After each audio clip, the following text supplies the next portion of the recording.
हज के 5 दिन हैं। हज के कितने दिन हैं?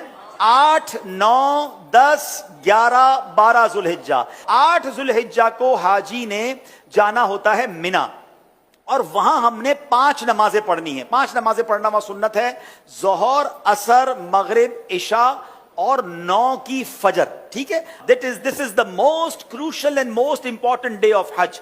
हज का सबसे अहम दिन जो है वो 9 जुल्हिज्जा है। यानी अगर कोई आपसे सवाल करे हज किस दिन होता है, तो हज 9 जुल्हिज्जा को होता है, क्योंकि उस दिन यौमे अरफा है। ये हज का रुकने आजम है, सबसे मेन दिन है जो हज का, वो 9 जुल्हिज्जा है। यानी कोई अरफात नहीं गया तो उसका हज ही नहीं होगा ना।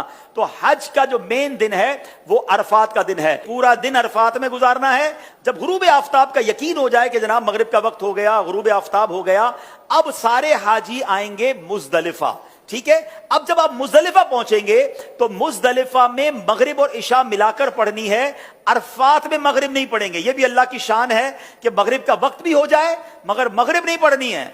मुजदलिफा जाना है और वहां इशा के वक्त में, मगरिब के वक्त में नहीं, इशा के वक्त में मगरिब और इशा मिलाकर पढ़नी है। और फजर भी मुजदलिफा में पढ़ेंगे। पूरी रात हमारी कहां गुजरेगी? मुजदलिफा में। अब जो सुबह आएगी, कौन सी सुबह होगी? कौन सी सुबह होगी? 10 की। 10 तारीख को क्या होता है? क्या होता है?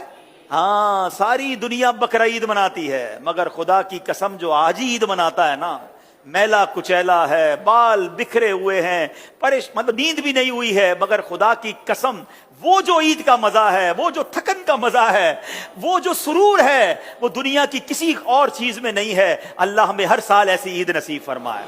अब रात को कंकरियां ढूंढ लेनी है। अब 10 जुल्हिज्जा को 3 काम करने, इसकी रूटीन याद कर लें।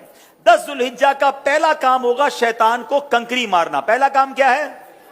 शैतान को, एक ही शैतान को मारना है, बड़े शैतान को। ठीक है, बड़े शैतान को 7 कंकरियां मारनी है। दूसरा काम, जैसे ही कंकरी मार लेंगे उसके बाद कुर्बानी करनी है। ठीक है, कंकरी मारकर आपने अपने मौल्लिम को, अपने ग्रुप वालों को, या जो भी लोग आपकी कुर्बानी का इंतजाम कर रहे हैं उनको बताना है कि मेरी कुर्बानी कर दें।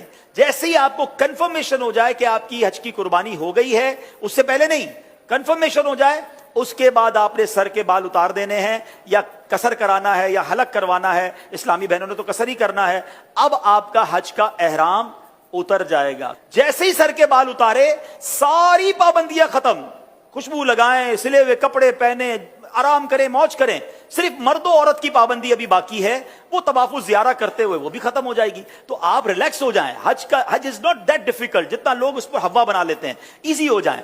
अब 10 जुल्हिज्जा को, अब जब आपने सारे काम कर लिए, तो अफजल तो यह है कि 10 तारीख को ही तवाफुल ज़ियारा कर लिया जाए।